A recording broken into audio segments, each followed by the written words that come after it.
ஒண்ணுல நம்ம தமிழ்நாடு இயல் இசை நாடகம் வந்ததா என்ன நடந்துருக்கீங்க? நம்ம வந்து அவங்க நலவழிச்ச நிலையில நம்ம நாடகத்துறை இருக்கு.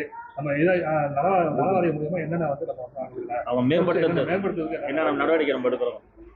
நான் பொதுக்குழுல இருக்கேன். ஆனா நான் மெயினா ஃபோக்கஸ் பண்றது என்ன, நான் பரதநாட்டிய கலைஞர். ஸோ அதனால எங்களுக்கு வந்து தனி ஒரு குழு இருக்குது.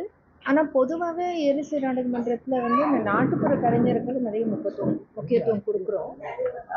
அவங்களுக்கு வந்து அந்த அதாவது ஒவ்வொரு மாவட்ட ரீதியா வர நாட்டுப்புற கலைஞர்கள், தெருக்கூத்து கலைஞர்கள், நாடக கலைஞர்கள் இவங்களுக்கு எல்லாருக்குமே வந்து நாங்கள் ஒரு பொற்கிழி மாதிரி மாவட்ட ரீதியாக கொடுத்துட்ருக்கோம். கொஞ்ச நாள் முன்னாடி நானே இங்கே கலெக்டர் ஆஃபீஸ் மூலமாக தான் அதை கொடுத்துட்ருக்காங்க.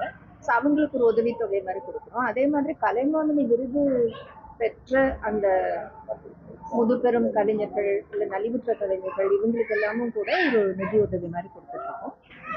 இந்த மாதிரி நிறைய அதாவது கலைமாமணி விருது கொடுக்கறது ஒரு பக்கம் இருந்தால் கூட இந்த மாதிரி ஏற்கனவே விருது பெற்றவங்க, ஏற்கனவே மாவட்டத்தில் இருக்கிறவங்க, அதே மாதிரி அங்கங்கே அந்த விழாக்களையும் நடத்திட்டு இருக்காங்க.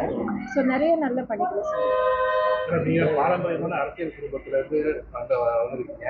இப்ப இருக்கிற கரண்ட் சிச்சுவேஷன், அரசியல் சிச்சுவேஷன், நான் வந்து அரசியல் குடும்பத்துல இருந்து தான் வரேன்னு தவிர எனக்கு அரசியல் பற்றி ஒன்றும் தெரியாது. நான் வந்து கலையை பத்தி ஏதாவது கேளுங்க, மருத்துவத்தை பத்தி கேளுங்க. இப்ப இருக்க சுகாதாரத்துறை, நம்ம சுகாதாரம் வந்து நம்ம வந்து இந்த அளவுக்கு நம்ம வந்து நான் வந்து அப்போலோ மருத்துவமனையில வேலை பண்றேங்க. அதை பத்தி ஏதாவது கேட்கணும். ட்ரெண்ட ஃப்ரெண்ட் ஆக்கிக்கோங்க. தந்தி டிவியின் சப்ஸ்கிரைபர்ஸ் அண்ட் ஃபாலோவர்ஸ் குடும்பத்துல நீங்களும் இணையுங்க.